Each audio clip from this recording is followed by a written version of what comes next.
Dinner was always family time, and at home during dinner, we always discussed what is the one mistake we did today, and how will we overcome that, and what is the fun thing that we did today.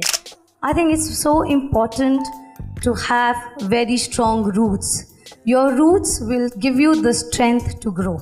And for us, our parents have been an absolute root. I would like to see India which is safe, India which is safe for everyone, for to stand up and be able to say what they want to say, feel what they want to feel, and it's okay.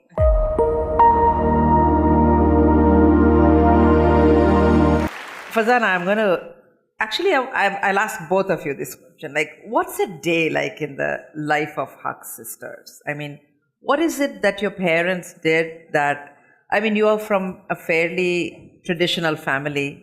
You're from a fairly traditional background with very, very supportive parents who probably supported you, pushed you, whatever.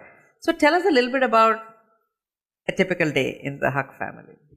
I had it very easy. I had, I think the biggest credit and to anyone who's born in a Muslim traditional house, I think the biggest credit for all this goes to our father.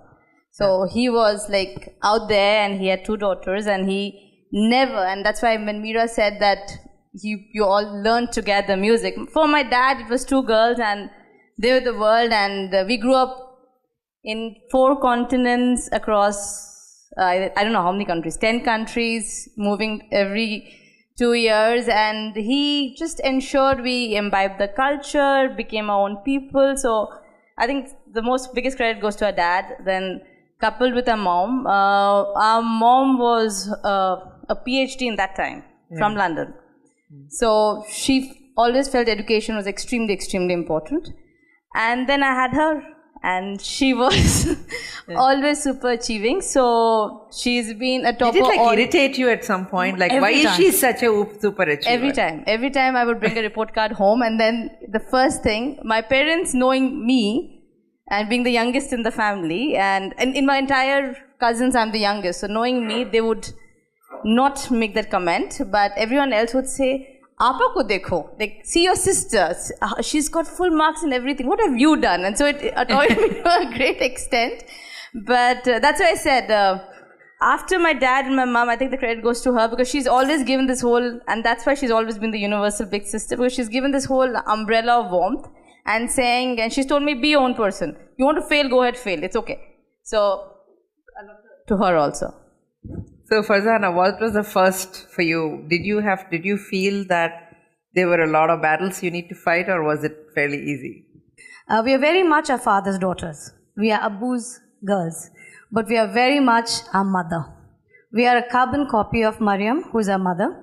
And every time we step out, she says, you have to make the Ummah proud. Ummah in Urdu means community. And for us, that meant India. So I'm of the vintage when I started working in the pre-Y2K age. So that was an age where India was not taken seriously. There was, we were known as the cost labor arbitrage from India who did work very efficiently. From there to now, where we are called in to help design business models for companies to survive, whether it is a Target or a Best Buy or whatever the retail firms were or the banking firms. So for us in the family, a typical day, Lakshmi, would be we getting up, fighting over who's wearing what, and all the time my sister disapproves of what I wear, and then doing our things, we go up. And the only important thing when we are together in the family is that we have to have dinner together. Whichever part of the city in Bombay, let's say we are there, or when we were growing up in London, or Saudi Arabia, or Dubai, or New York, dinner was always family time. And at home during dinner, we always discussed what is the one mistake we did today, and how will we overcome that? And what is the fun thing that we did today? So our mom would make that as a practice. The other thing was, every year she took us on a holiday. She told us it was a holiday, but it was more like a India Darshan. So we were growing up in various parts of the world, and she would get us 80s. Guys, this is 80s, much before any of the tech or flights, anything was that evolved. And she would take us to the remotest part of India to make us meet all our family. this is UP, this is Bihar, this is Orissa. And these are places that, for kids growing up not in the country, and you're going in trains, which are the wooden planks and rickety, train station food. She ensured we knew we were rooted. And on the topic of escape velocity, I think it's so important to have very strong roots. Your roots will give you the strength to grow. And for us, our parents have been an absolute root. Yeah. So you both have part of the technology world in a little different ways. And Farhana, I'll start with you. You've been, part of IoT like way before people knew what IoT was. And what are some of if you look into the future, what are some of the technologies you feel that can really get India to be a leader? We can leapfrog the legacy systems and take leadership position. When I started IoT, it was like when I set it up for India for Vodafone, it was like 6 years back, and that time there was M2M, and that was some level of meter readings and some amount of telematics kind of being done. To explain what IoT as a concept meant to even with the government to understand what it really would entail was a journey. Now for me, and that's a personal opinion, I've said this before, is India lost the manufacturing battle somewhere with China, right? Somewhere we kind of, with the amount of productivity and the population that we had, we could have become the biggest manufacturing hub. We somewhere lost the journey there. With IoT, we can actually do that. When we talk about digital transformation, we are the most equipped to do that. We have more than 5,000 startups in the country, and more than 80% of them are in and around something to do with technology. If I talk only IoT, we have more than 500 IoT startups in the country. And the most important thing, the reason why I think we are at the escape velocity to go into the trajectory where we can succeed is because in India, meter reading or a smart light or a camera with surveillance or environment monitoring is not a feel good. It is a necessity that is required. It is for safety, it's for security, it's for convenience. And for us, technology can do so much good, especially IoT can do so much good. I was telling you about that example of how AIMS, and this is one of my favorite examples, you all know vending machines, right? And for us, vending machine is snacks, fast foods, Coke, whatever, water. AIMS has leveraged the vending machines to give out life-saving drugs in the interiors of Madhya Pradesh. So because these drugs get sold, or there's a counterfeit drug which causes more of a trouble. So what they have is they have given the doctors a code, and you can, through IoT-enabled vending machines, actually punch in the code and get those drugs. So this is what the beauty of technology can be. It's technology for good. And that's why I think in future, the way we leverage digital transformation or IoT in the country could give us our place in the sun. So, Farzana, you represent India in international circles about forging relationships. I mean, you run a large P&L where you have to actually close accounts, where you work with companies. So what are some of the things you feel the world is looking to India to solve? Where are the places where you feel we can be a great partner? Our strength is demography.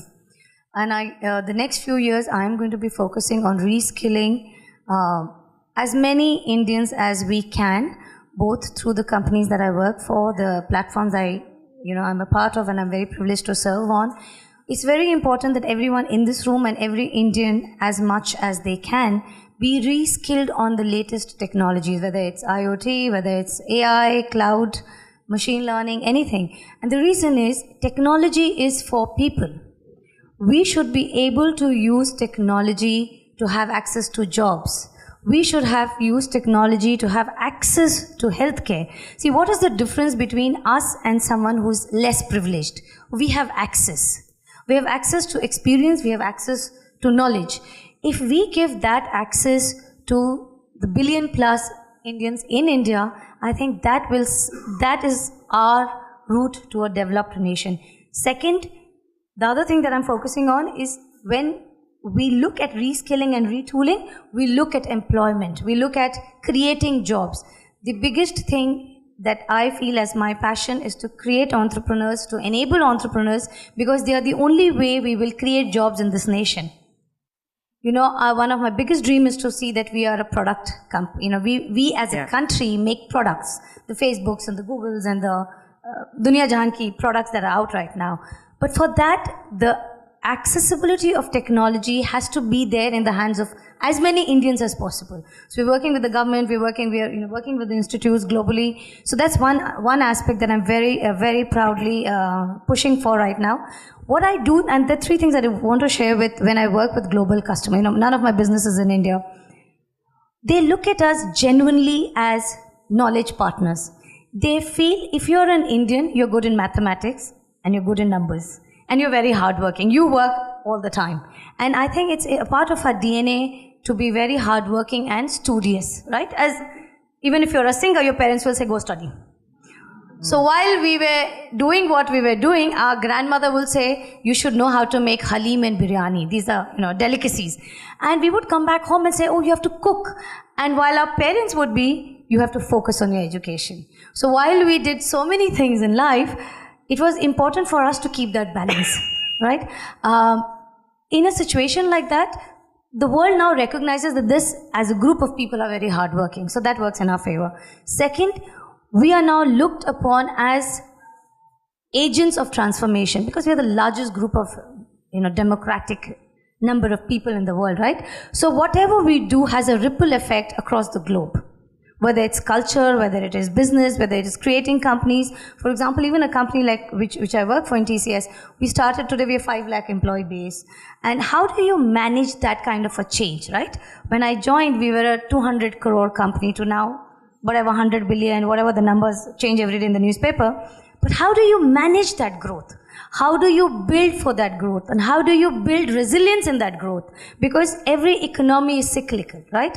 When the markets go down is the time for you to invest more. When the markets are tough is the time for you to go inward and look at how do you rebuild skill. So I think the companies abroad or the Fortune 500 companies look at us from hard work, perseverance, and also the guys who will say if they can survive, how will we not do it? So they look at us for advice of how to bring in growth in their company, like whether it's a Telenor or a Eliza or a Marks and Spencers.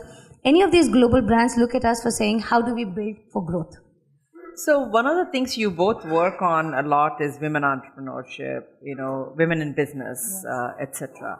There are two ways of thinking. On one hand, some women say that we shouldn't focus on, it's being in business, being leadership in business, and why do we need to have separate, sessions about women, separate conferences about women? And there is another thought that says that, hey, it is important. It is something different when people, come together. So it is important to do that. So where on the spectrum are you, and what would you personally like to do in that area? So I'll quote my ex-company's global CEO, Vittorio. We have this woman leadership, forum, and we asked him this question, and someone raised the point saying that we don't like this only to be all women, because why are you keeping us separate? Why can't we have a common leadership team? And if anyone knows or has heard Vittorio Carlo, he's very frank. He's not really known for his diplomacy. So he said, currently you are 2 on a board, 2 or less on the board table, right? And we need to do more of these to get you to be at least 10 out of 10, 5. And the day you become 5, we'll stop doing this. So I think that's the entire point, right? So the whole aspect of women's, it's not a support group. It is not a group to sit down and discuss family and home, which people generally assume. And I keep joking that when guys hang out, why is it networking? When women hang out, why is it looked down and being questioned that why are you having this forum? Why is it diversity and all that stuff? So, but that's the exact point. Till we don't become 50% of the table, we will need someone to kind of say, it's okay to go home and manage your kids as long as you can do that. So that's my point of view. For who don't want to be it, that's great. But I personally feel it's okay I personally feel that you have to have some ground where you feel safe. And this is a safe place. How about you, Farzana? I'm like the mascot of women empowerment. I'm like, we need to have this. And the only reason is, I started working in 98, guys. I was 19. And at that time, as I started off saying, India was not known. It's not what India we are seeing today. I remember I had a bizarre email ID, which, it had so many AUs and dots and ins and God knows what not. So I come from that vintage where to even be, if I'm working on a project, to even be acknowledged that you're an equal part of the project was not, and I have a degree in astrophysics. And I'm super smart. And I'm very intelligent. But, you had to convince people because they would just not, they would look at you and would assume either you are a support staff or you are helping someone, but you're not a part of the project. So I come from that vintage to where we are today. I think it's important for every company, every government to have equal representation across, because only then policies will be made for everyone. Yeah. Till today, I loved what you quoted yesterday. If the hunter is the one who's writing the story of the lion is not being written. Correct. And the lioness have all arrived. Yeah.